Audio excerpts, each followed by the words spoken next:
this whole thing between vaginal delivery and cesarean session. You can only make the best decision for yourself and your baby when you have knowledge about certain things. Hello everyone, welcome back to my YouTube channel. If you're a new subscriber here, hi, welcome to the family.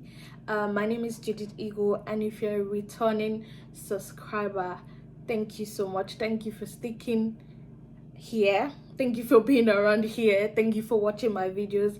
I'd like to thank everyone who dropped a comment on my previous videos.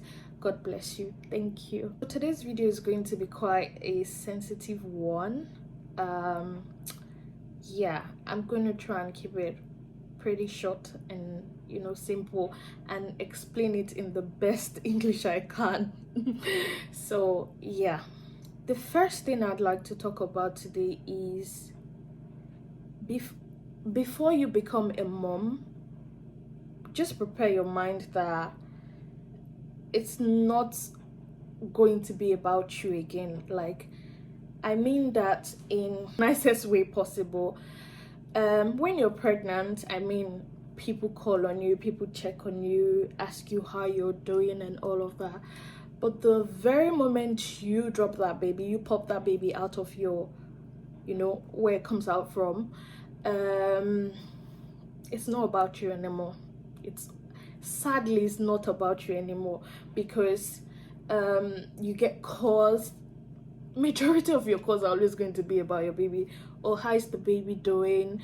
The attention is being moved from you to the child, which is pretty normal. I mean, it's a newborn, so everyone is excited about newborn. In that phase of being a mom, a new mom, or just being a mom at all, if it's your second, third, whatever number it is, just being a mom, I think people fail to realize that you are as delicate as the baby is in that time. So I read somewhere today that when a baby is born, a mother is born, and honestly it's the truth, because when you have that baby, you don't feel the same anymore, your body is not the same. And I always say that the newborn stage is the hardest, because it's almost as if you're going home with a stranger. You don't know how you're literally navigating your way, you understand, to finding how to live with that child. So in that newborn stage, from my experience, I had my baby in at the end of the beginning of spring, and the cold was easing off already. And I would 2022 was 1 year I was outside a lot. I think probably that's why my girl, she likes to be outside all the time. Like, she really doesn't fancy staying inside the house, she just prefers to be outside. And I noticed that helped me a lot. Even when she wasn't up to a month, I was already going outside with her, because it helped me, it helped her, it helped me in the sense that I get to see other people, have fresh air, and just breathe, you understand. I literally did everything with her. Like, I go to places that were baby friendly, would travel, I mean, within your means. If you can afford it, do it. And we're basically just outside in that year, and it helped me a whole lot. So when you just have a baby, don't sit there and be waiting for and do nothing. Don't sit and do nothing, because sitting and doing nothing can drain you. It can drain you, honestly. It can drain you. It can. So don't do that. So that's one thing I want to talk about. So the second thing I'm going to be talking about in today's video is this one is quite funny. So I don't know how to put it, but let me just share my experience. Maybe you understand what I'm trying to say when I share my experience. So last year, my baby clocked 1. So before she clocked 1, she had rashes, and these rashes were pretty serious. They were not like, you know, the baby normal rash that comes and goes. On this particular day, I noticed the rashes, they were getting, you know, serious. The cream I was using for it wasn't working, and when I touched her body was, you know, hot to touch. Then I had to check her temperature, and it was over the roof. So I called the ambulance, and thankfully they were there like within like 2 minutes of calling them. The moment I, you know, opened the door for them and brought my baby downstairs, and the moment they saw her, they were like, chicken pox. And they were not sure. I mean, they just saw the rash and they were like, this is chicken pox. But they did their examinations, and yes, it was chicken pox. Now I can never forget the question they asked me, and they were like, have you ever had chicken pox in your life? I was like, no, I haven't. They were like, okay, then I think you should be more scared for yourself than you are for your baby. And I was like, why? I did not understand why until I contacted chickenpox from my daughter. I mean, like, when she had the chickenpox, she was so brave.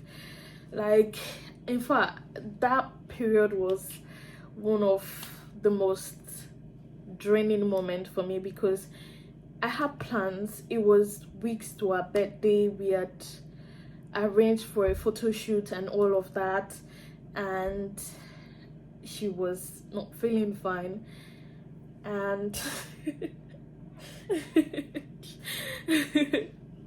she handled the chicken pox really well, because I mean, what they told me was that she's building up her immune system. So it's better for you to have some sicknesses when you're, you know, much younger than when you're older. So has passed. I was like, oh, thank God, she's cleared now. So we could do all that we needed to do. And I was like, oh, thank God I didn't have this chicken pox after all, not knowing that mine was waiting for me in front. Jesus Christ. I cried, honestly. It was very tough. And I mean, those of you who have had chicken pox before, you know what I'm talking about. It's very, very painful. And when you become a mom, if you've not experienced some childlike sickness before, they're pretty much going to, you know, come back. But now, you know, looking back, all I can say is that thank God I've finally experienced it, and I will not have to experience it again. Like, mine was terrible. I had to shave off my hair because I was covered in pus. Yeah, chicken pox. There was rash on my head to my toe. It was crazy. So become a mom, just know that if you do not experience some childlike sicknesses, you're going to experience them when you become a mom. If they catch a flu, you're going to get it, because you know why? You are the primary caregiver. There's no escaping for you. So yeah, that's another one. And the last thing I'm going to talk about today is before you become a mom, be open-minded. When I say open-minded, I mean educate yourself. Don't be ignorant, because if you're ignorant, you're going to pay for it. Honestly, you're going to pay for it, in the sense that ignorance is not an excuse. I didn't know it's not an excuse. Educate yourself, you know, learn things, and always ask questions if you're not sure. And why I say educate yourself is because You can only make the best decision for yourself and your baby when you have knowledge about certain things.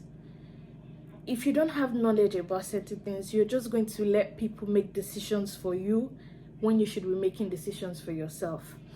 Growing up, there were certain things that people didn't perceive as normal, and I'm talking about vaginal delivery and cesarean section. Like, you have to educate yourself, because so many people have lost their lives, lost the lives of their baby because of ignorance. Don't let somebody that does not know what they're doing make decisions for you. Educate yourselves, okay, my beautiful fellow moms. Educate yourself. Educate yourself. I cannot emphasize this enough.